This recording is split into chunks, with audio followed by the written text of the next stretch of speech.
Welcome back to BST, everybody. Thank you so much for joining me on yet another episode.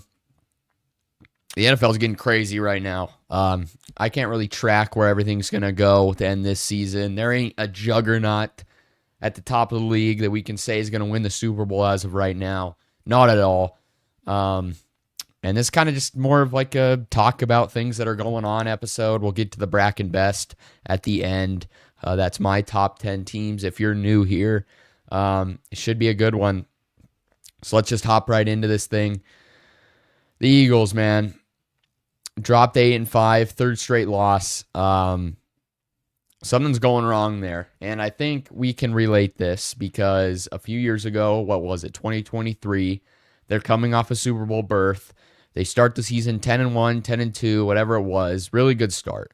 But they're winning close games. And you get to that point in the season, and they just drop. And they drop hard. I think they lost every single one of the games in the season. And then you find yourself in the wild card round, and you just get trounced by the Buccaneers. I'm not saying that's where this is going, but that's what it looks like is happening right now. I mean, Philly is just not playing good football right now. And they had that stretch where they beat the Lions, they beat Green Bay, and you're like, is this the best defense in the NFL right now? Like, they were unbelievable, playing fast, getting after the passer with Jalen Phillips, who they had just acquired, and we're like, all right, that's the Howie Roseman piece. That's the piece they were needing, and they got him. And now it's just like the Bears game was horrific. The Cowboys game, you blow a 21-point lead. And then now against the Chargers, you have a 5-turnover game from your quarterback. You just can't have that. And you have a game where he's throwing an interception over the middle of the field, strips the guy, gets the fumble, and then fumbles it. Like, it is bad right now in Philly, and I don't know what's going to happen. I think they have a resilient bunch there. I mean, they won the Super Bowl last year, but there's something very wrong with that team, and I can't quite place my finger on it at this point, but I love using the advanced metrics, looking at EPA, which is expected points added. I think it's one of the best stats to determine how good a team is on offense, defense, quarterbacks, all those things, even running backs and wide receivers as well. 17th in offensive EPA. EPA per play. Negative -0.10 EPA per play on offense. That ain't going to cut it. And if you like, what surprised me is EPA per pass, they're actually better than they are EPA per rush. And I think that kind of speaks to the larger problem this year is Barkley has not gotten going. And last year, I think this Eagles passing game is somewhat similar to what we saw last year. It was better last year, but it's not too far off. It's not like they were a juggernaut passing the ball last year. So I think we're just seeing the effects of not having that Barkley running game. But against the Chargers, it was there. I mean, that was one of the only times this season. That game, the only other time I can remember is against the Giants, where he breaks off a massive run and for a touchdown. And we saw that again. They hurry the line, they pitch it out to him on the left, and he gets through the blockers and is gone. And that's what we saw a lot of last season. It's what we've not seen a lot of this season. So that's kind of where I think it's all gone wrong for them. And their O-line play has just not been as good, which is a little puzzling because they do lose Mekhi Becton this season or this offseason. But I mean, he's in LA. I'm pretty sure he's injured right now. But even when he was healthy, he wasn't doing much. He wasn't good at all. So I don't really know what's going on with Philly. But if we look at defensive EPA, they're at 9th. So their defense is playing pretty well. Their defense is playing good football. But is it enough to carry them? I'm not sure. Because you just can't have a 5-turnover game from your quarterback. And I think that's where if Hurts is going to turn into that, and I'm not sure that he is because he only had 2 picks on the season beforehand, I believe. Now he has 6 interceptions with the 4 that he had on Monday. But if Hurts is going to turn into an interception machine, like I said, I don't think he will be because it's just not what he is. He's very risk adverse. But if he is going to do that, that is unsustainable. Because him on the down to down in a game is not spectacular. He's not. To me, he's gotten much slower than he used to. He's not using his legs to create big runs anymore. And I don't know if that's a product of the play calling, but to me, in that year where they went to the Super Bowl against the Chiefs the first time, 2022, like that was a fun, explosive offense. And Hurts was throwing deep balls to A.J. Brown, but it just feels like they don't use his legs as much anymore. And maybe that's why I think he's gone a little bit slower. I'm not sure if he truly has, but he just looks slower on the football field. And he doesn't have the greatest arm in the world. He doesn't have a rocket ball. I thought there were throws in the Monday Night Football game where I thought, yeah, that's a good throw, Jalen. Keep doing that. But it just wasn't consistent. And if he's going to start throwing interceptions, he is borderline unstartable because he just does nothing. The only thing that he does well right now, I mean, he does other things well, of course, but the one thing he has mastered as really good is a tush push. If he didn't have the tush push, I'm not sure he's a starting quarterback in the NFL. Like, he is not playing good football at all. Not at all. If we look at EPA just for him, he's 21st in the league behind Caleb Williams, Kyler Murray, Mason Rudolph, of course, in limited snaps. But, you know, he's a middle of the pack quarterback who can have other teammates touch his ass and he gets in the end zone or gets a first down. So I'm just saying, like, there's a problem here, and you paid Jalen Hurts all that money. You're coming off the Super Bowl. That's the other weird thing. It's like he's good enough to win one Super Bowl. And that's where I think he's earned his respect. And I think that's where Eagles fans will argue he's top 10. And I think he's firmly out of that conversation, if even top 20 at this point. Like, he's not playing very well. And he hasn't all season. And I think on Monday night, I think we are being a little harsh. One of the interceptions wasn't his fault. A.J. Brown right off his fingertips is picked. But the 2 early ones were his fault, and then the one late to end the game. You just can't throw it there. Didn't see the guy coming across, tips the ball up in the air, and it's intercepted. And it's just all bad right now in Philly, and it feels just like that collapse in 2023. And it makes me mad as a Packers fan. I'm like, how in the hell did we lose to these guys? How in the hell did we lose to them? They look horrible. And I think it's just, there's a lot of things on Philly that I just really don't like. Similar to the Bears in a way, because I'm just like, I'm not totally sold on their quarterback. Therefore, I'm not totally high on them. But I do think Ben Johnson's a phenomenal coach. But things on Philly, it's like, I'm not sold on their quarterback. I'm not sold on their head coach. I'm not sold on their offensive coordinator. I am sold on their defensive coordinator, of course. But I don't know, man. They won a Super Bowl. So at the end of the day, we can't take that away from them. But do I think that those 2 really had the biggest hand in that Super Bowl? Of course, we've seen Jalen Hurts outplay Mahomes in 2 Super Bowls. I'm not going to doubt that. But who had the better surrounding force around him in both of them? To be honest, in both of them. Who had the better roster in both of them? Jalen Hurts. All right. So I'm not sold on Sirianni. I'm not sold on Jalen Hurts. And if that's the case, you know, you're going to drop in my power rankings, in my who's going to win the Super Bowl rankings, those kind of things. Because to me, the two most important things to have in the NFL is a coach and a quarterback. Because those are the two constants. You can have a coach and a quarterback for years. Andy Reid, Mahomes, Belichick, Brady. Those are important. At the end of the day, those are the most important things in football. No doubt. So, I'm not sold on them. I'm not sold on the Eagles at this point.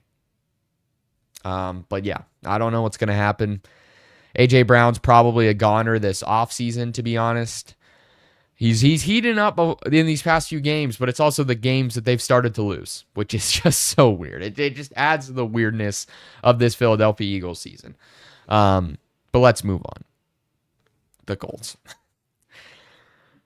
This adds to the absurdity of the season. This came out of left field. I did not see it coming whatsoever.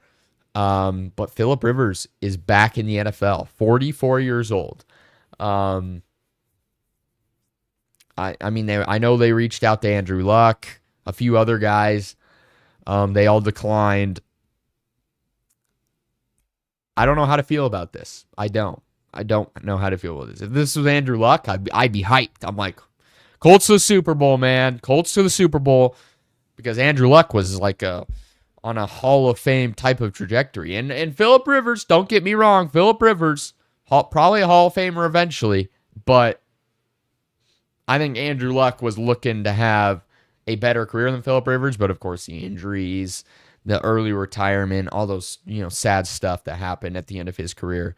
I totally get it for him because he was just getting beat up. You gotta do what you gotta do to take care of your body and live a long life after football. So I don't blame him, and I don't blame him for not coming back. But Phillip Rivers, man, hasn't played since 2020 when he was on the Colts. Let me actually search up. I don't know how he did that season. Let's see here. Phillip Rivers. I know he had a pretty decent year because they went to not the Super Bowl. They went to the playoffs. Let's see here. So yeah, 68 completion percentage, 4,100 yards, 24 touchdowns, 11 picks. That's a pretty damn good season from Phillip. Yeah, they went 11-5. Made it. If they can get that at 44 years old, that would be interesting. Because I think going into these next few weeks, we all think, man, the Colts are going to lose every single game, and they're going to drop out of the playoffs. Because you're just not going to win with Riley Leonard, because you have Anthony Richardson, which honestly, I'm not even sure you would win a game with starting Anthony Richardson, but definitely not Riley Leonard, who's a rookie quarterback, not necessarily an NFL-ready guy. So it's just like, man, you go out, you trade 2 firsts for Sauce Gardner.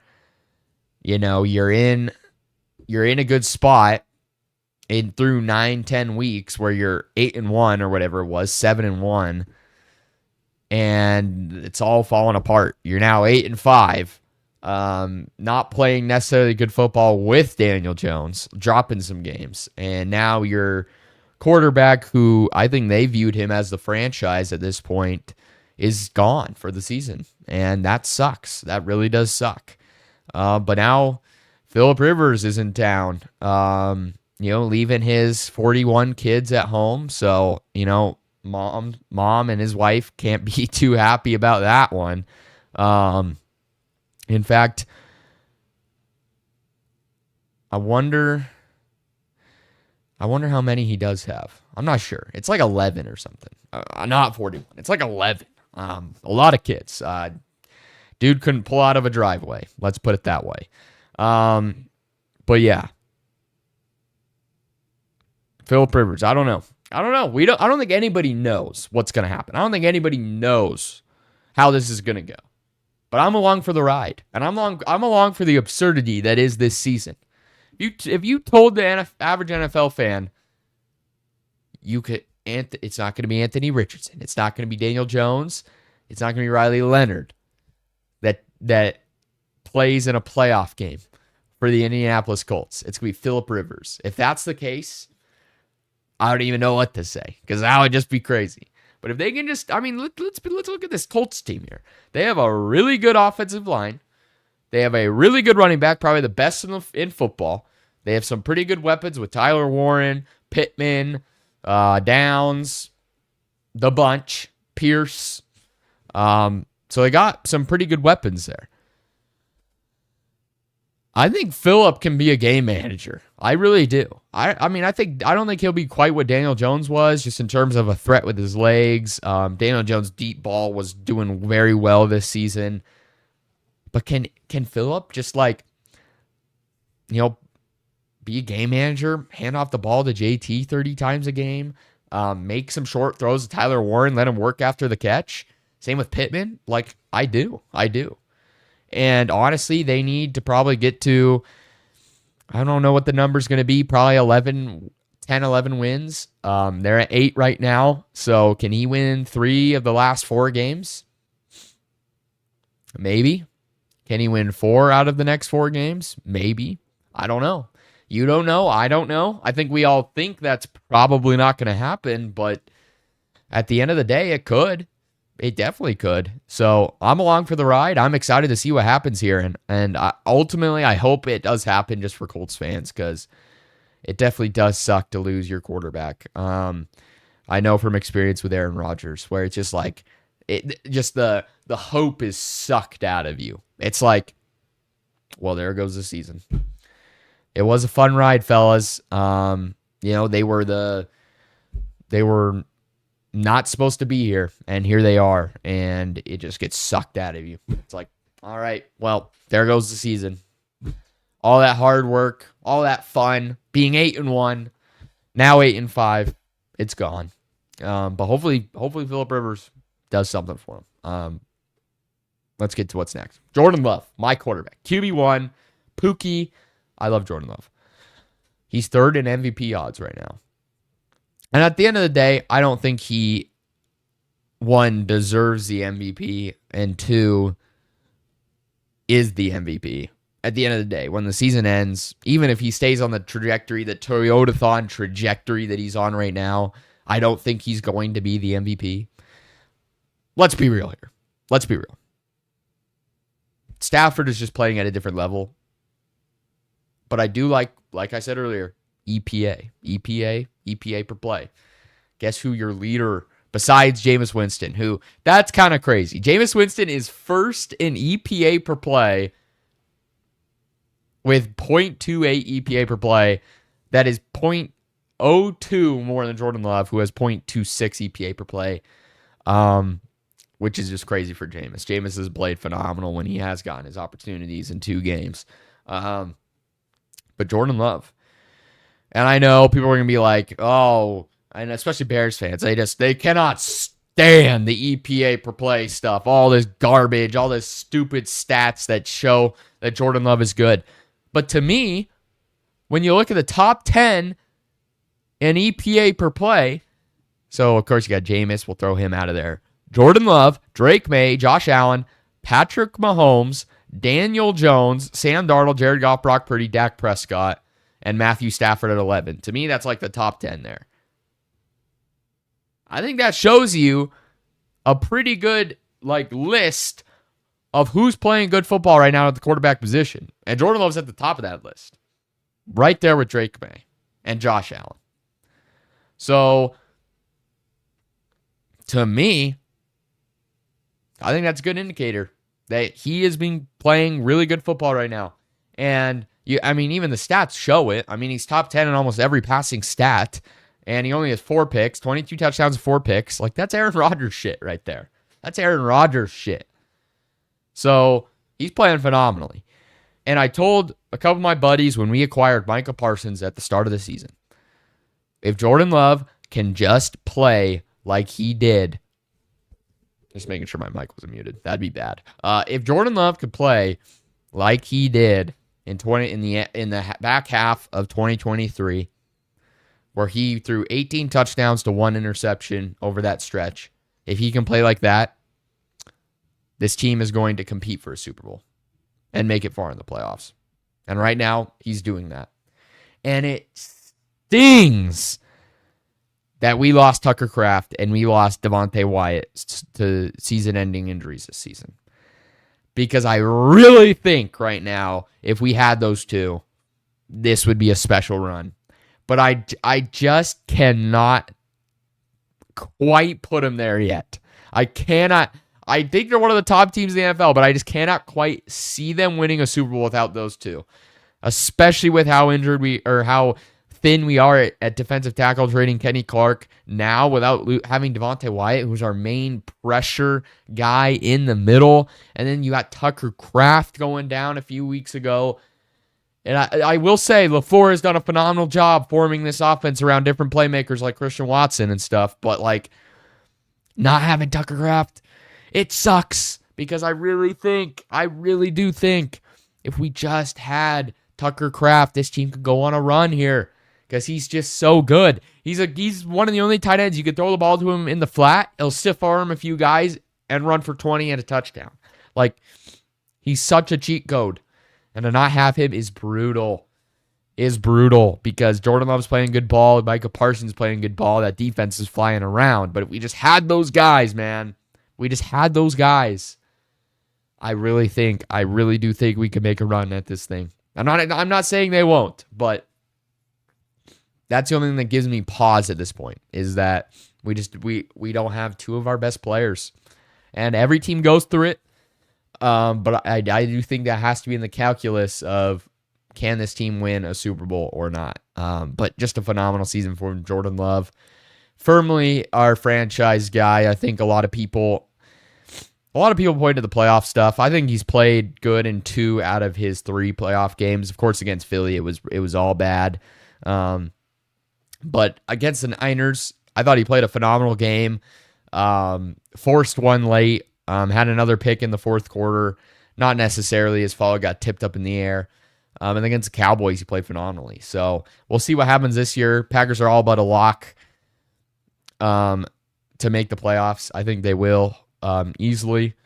So we'll see what happens. But I do like the way my QB1, Jordan Love, is playing at this moment.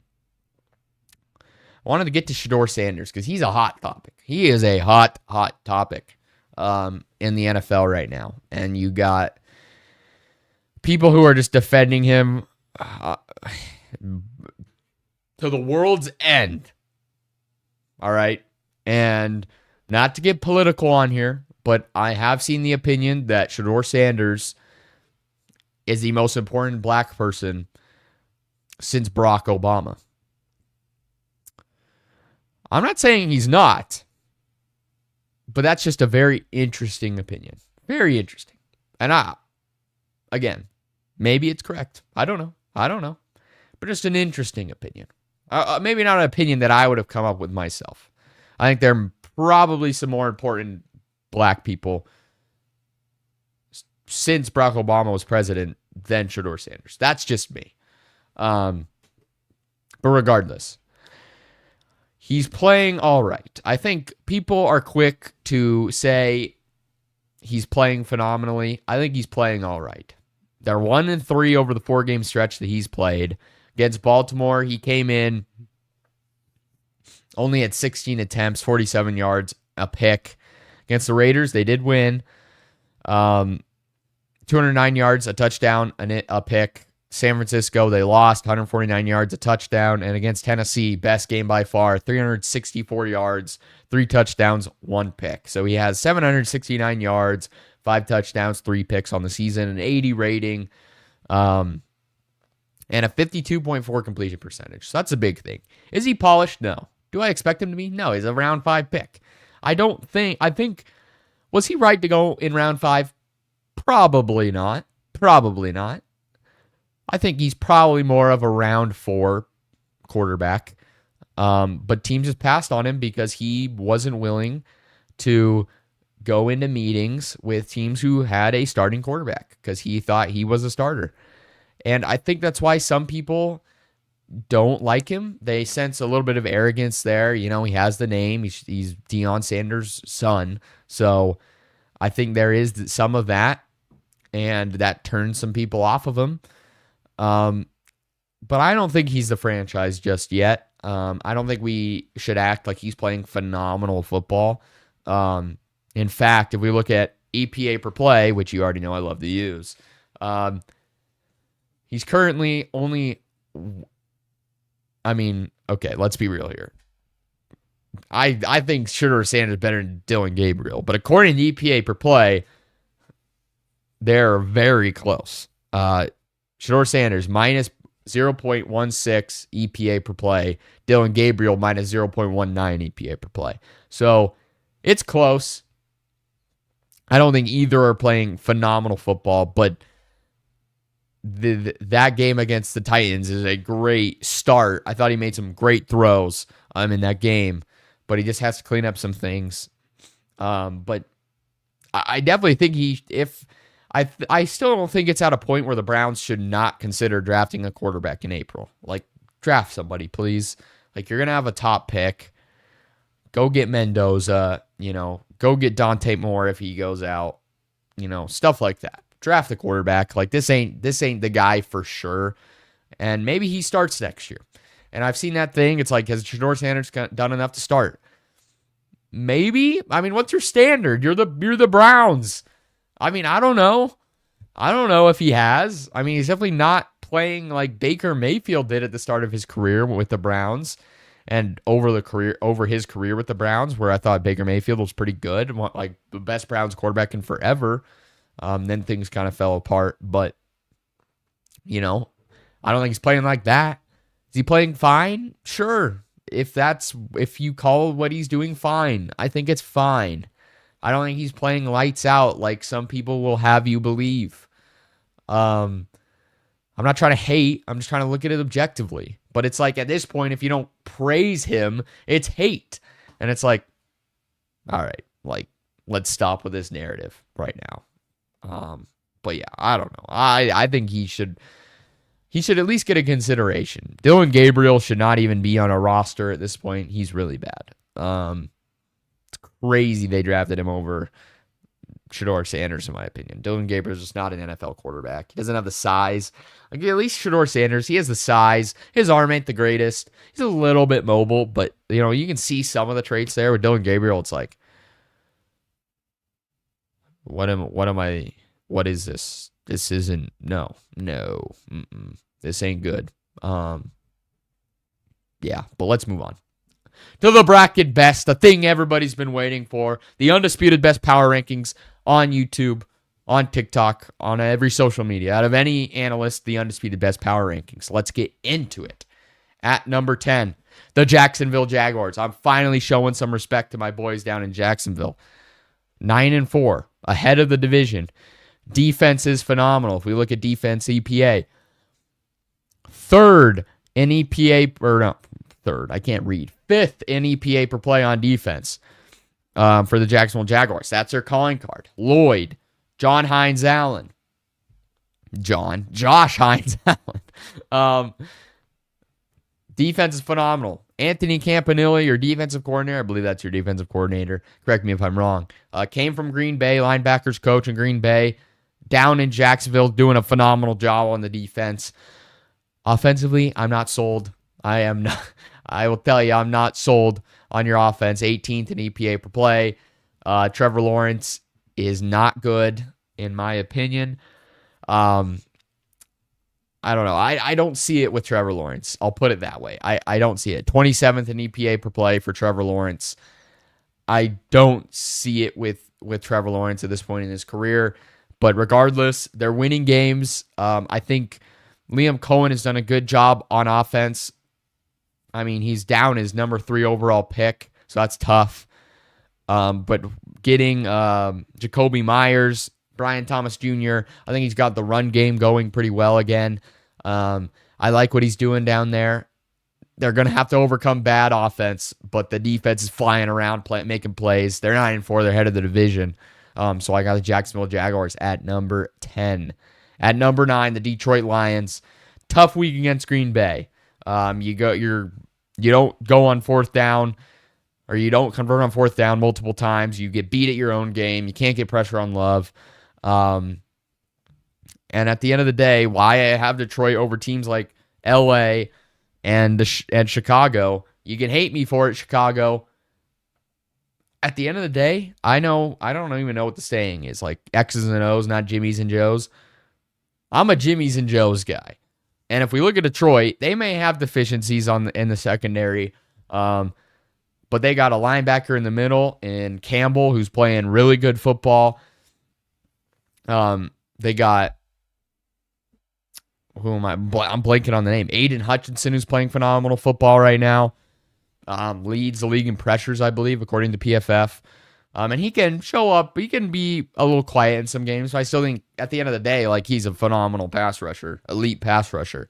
So they got those two. Only McNeil in the middle is having a little bit of a down year, but he's still a force in the middle of the defense. And offensively, they've got Gibbs, they got Amon-Ra, they got Jamison Williams. They got weapons. And Detroit is dangerous no matter what anybody tells you. I find them more dangerous than LA. I find them more dangerous than Chicago. And we'll get to see that matchup at the end of the season. But to me, that's why Detroit is here at number 9.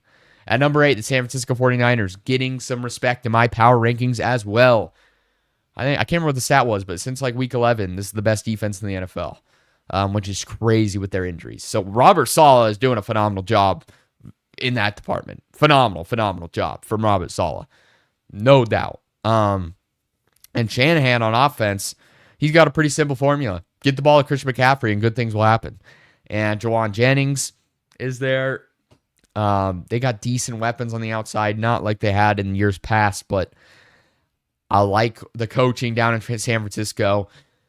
It's getting these boys ready to play week in, week out. And they're going to be fighting against Seattle, against LA for the division lead. And if those two teams can kind of get beat up over this stretch, San Francisco has a pretty easy schedule and gets to face they get to face Seattle one more time. That's going to be interesting to see who wins that. But for now, I got San Francisco at 8. At number 7, the Buffalo Bills. As long as Josh Allen is on this team, they will be in my top 10. No matter what.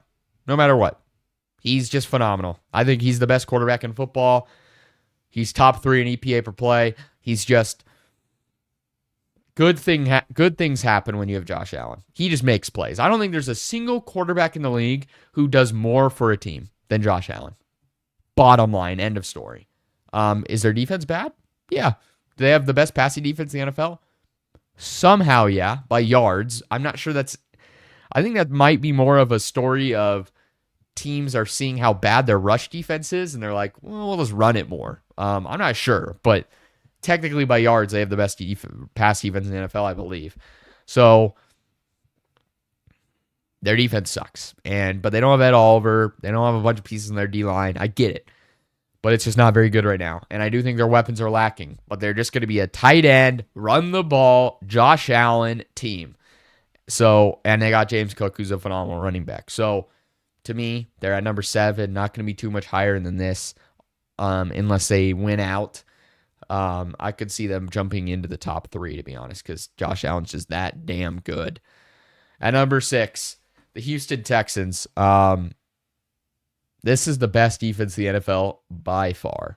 The only team, weirdly enough, who has put points on them is the Jacksonville Jaguars a few weeks ago, but they still lost that game. Pretty much any other team in the NFL has not done well against this defense. Like, they are so good. And it makes sense. They got good DBs like Bullock, Stingley, Petrie in the secondary. And you got Azeez Al-Shire in the middle. I'm sure I'm missing another linebacker. But then on the edges, you got Will Anderson. And you got Danielle Hunter. I can't remember the guy's name in the middle of their D-line. But he's playing phenomenal football. It's like is it Sheldon Rankins? I don't know. But there's a guy, I remember seeing him on PFF, and he's playing really good football that in the middle of their defense. Again, it's kind of like the Jaguars. Their offense stinks. I'm not totally sold on CJ Stroud at this point. I know. People might hate me for that, but like, he's not playing great. He's not playing like, if he was playing like his rookie year, this team could genuinely win a Super Bowl. And I still think they could. This defense is so good. And the AFC is so wide open, who knows? Like, they could genuinely win a Super Bowl.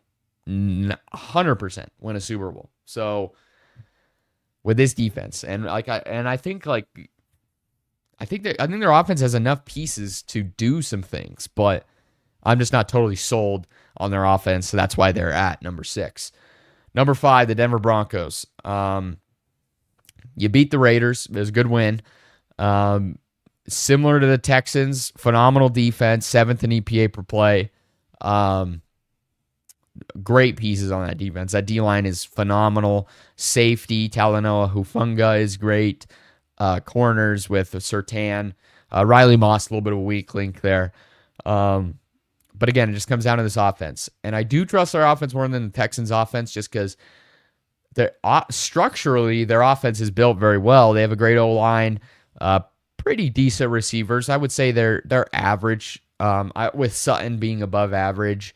The big part is they lost J.K. Dobbins. They're down to Harvey at running back, who's a rookie. He's playing all right, but like at the end of the day, I'm not sure he's a bruiser. That's going to be huge in the playoffs, especially if you get home field advantage in cold Denver. So I find pause with their offense, which is current. Let's see what they are in EPA per play. 10. So, I mean, that's not bad. Do I think they're a top 10 offense? Maybe not. But Bo Nix is at 16th in EPA per play. So, again, that's just where I find pause with them. But that defense flying around, they're winning games. Got a tough test against Green Bay this week. But if they pass that test, they might have to be my number 1 team. Number 4, New England Patriots. Kind of the opposite. They're driven by their offense. They're driven by Drake May. He's doing a phenomenal job. 2nd in MVP odds. Phenomenal player. And Vrabel has this team just being one of the most physical in the league. You saw how they hit Jackson Dart in that game. I mean, they are physical. They fly around on defense. But I don't think it's their strength. Their strength, their offense. They will go as far as Drake May takes them. And in almost every game this season, it's pretty damn far. It's crazy. They're 2 losses against the Steelers and the Raiders. Besides that, they've answered every test. I mean, and people will say like, oh, this team, they have a cupcake schedule. It's like, well, they went into Buffalo and beat Josh Allen, and they will play Buffalo again. And they went into Tampa and beat Baker Mayfield and Tampa Bay Buccaneers. Both games were close, I get it. But, like, those are their 2 big tests on the season, and they beat both of them. So, to me, it's like, your answer's right there. It takes a lot of bad teams to have a big winning season. Don't look at anybody in NFL history. Any big win season, like 13, 12, 11 wins, I mean, you're going to be playing a lot of bad teams. That's how you stack wins like that. But it's about the tests that you face. Like, you face the Bills, you face the Buccaneers, you answer both those tests, you win. That shows me you're a good team. And I just love what they're doing offensively. Vrabel, Mike, Josh McDaniels, just calling good plays. I like it. I love it. And they got Travion Henderson, a running back who's kind of heating up a little bit. I love what the Patriots are about. So I got them at number 4. Number 3, the Green Bay Packers, my team. I'm impressed. I was down and out on Matt LaFleur. And over these past few weeks, he has done a phenomenal job with play calling. I think we've gone under center more, using play action. I just love it. It looks like vintage 2020, end of 2023 Matt LaFleur offense. And I think when you took away the cheat code in Tucker Kraft, where they could just dump it off to him, I think they kind of changed a little bit. They were forced to change. And now they're throwing out routes, the outside, which was a big part of that 2023 run as well. They're forced to throw on the outside. Christian Watson is playing phenomenal football. Looks like an alpha wide receiver 1 at this point. So I love everything we're doing on offense and on defense. I did think the Bears worked us a little bit, but I do think with Micah Parsons, with our second-level defenders who defend the run so well, if we can just get a little bit more turnovers, be a little bit more opportunistic in that department, I like what we have going. And we got, like I said, with Denver, tough test against the Denver Broncos. That's the best team in football by record. So it's going to be a tough one, but I think we can win and take control of the NFC North. And then we got the Bears next, which if we beat them, and I think if the Lions lose one of their next two, we clinch the NFC North in Week 16. So that's the goal, but I like what the Packers are doing at this point. At number 2, the Seattle Seahawks. Defense is ferocious. Defense is unbelievably ferocious. Unbelievable. And they got defenders everywhere. Pretty underrated defense. There's not like the star power you'll see on other defenses, like Micah Parsons on Green Bay. But like DeMarcus Lawrence is playing phenomenal football. Looks revitalized coming from Dallas. Shocker. And then like Nick Imawari, their rookie safety, he's playing phenomenal football. Devin Witherspoon. I think one of my buddies said, like, this was the first game in a while that they've had all their starters healthy and playing at the same time or something like that. Or they've only had a few games this season where that's the case. So we really haven't seen their defense at their full potential, and they're already amazing. And they've blown out so many teams. And I can't remember what their point differential is. It's a lot. Like, it's pretty crazy, their point differential. And if we look at EPA per play, they're 12th in offensive EPA per play and 2nd in defensive EPA per play. So, listen, I love this defense. I love this offense with JSN. At the end of the day with Sam Darnold, I'm not sold. I'm not convinced you can win a Super Bowl with the guy. You can call that hating, but at the end of the day, I'm not convinced quite yet that it's possible. Is it? Probably. It's probably possible, but at this point, I'm not quite ready to have that conversation yet where I'm like, yeah, this guy's Super Bowl worthy. And they run the ball a lot. They don't run the ball particularly well. So that's where I find pause with this team. But the matchup with the Rams, who Rams, my number one team, is going to be phenomenal in a few weeks. That's probably going to be for the division. I won the Rams. This is the best team in football. They have been for about 5 weeks now. Puka Nacua is, I think, he's the best wide receiver in football. That play he made against the Cardinals, that is unbelievable. That is unbelievable football there. And you got Stafford playing like the MVP. They run the ball pretty well. Corum got going this week, along with Kyron Williams. Pretty good O-line. And defensively, I just think they got a lot of young, good players. Jared Verse, Byron Young. If I had a nickel for every time I forget the guy's name, the guy from Florida State, big white dude in the middle, defensive tackle, 3 technique. What is his name? I gotta search it up. What's the guy's name? Rams defense roster. I can't make it up at this point. I can't make it up. Oh yeah, Kobe Turner as well. What is the guy's name? Oh my, this is horrible podcasting, but let's see here. What is the guy's name? Braden Fisk. Oh my goodness, I was going to lose my mind. I cannot figure out the guy's name. He's playing good football. Nate Landman at linebacker is a great story this year. He's playing like a top 10 linebacker in football. And I think they have enough on the cornerback position with Kobe Durant, Emmanuel Forbes. So I don't think their defense is the best in the league. If we look at EPA per play, they're 4th. And then offensively, they're 4th. So, that's one of the best 2 combinations you'll see in the league at this point. And I think it's for a reason. They're the best team in the league.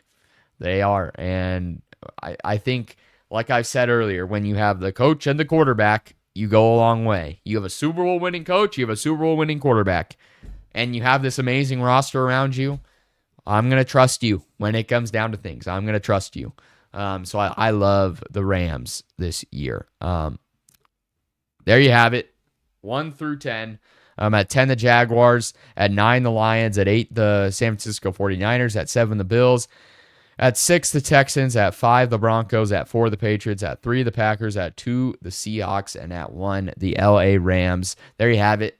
Going into Week 15, the Bracken best, undisputed best power rankings in social media for sure. I will be posting those on TikTok and Instagram later today.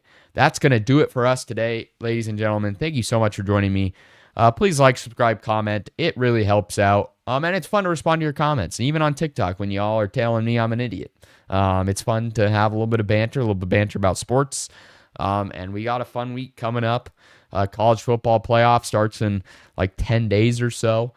So it's going to be a fun one. And then tomorrow for Thursday night, we'll have the Triple J's. I'm not sure if it'll be all three of them, but we'll have some guests on to talk football, and we might we might wait till next week. Yeah, we might wait till next week to do the college football playoff predictions, but it should be a fun one. Stay safe. Have a good day. Good rest of your day. And I'll be seeing you in the next one. Take it easy.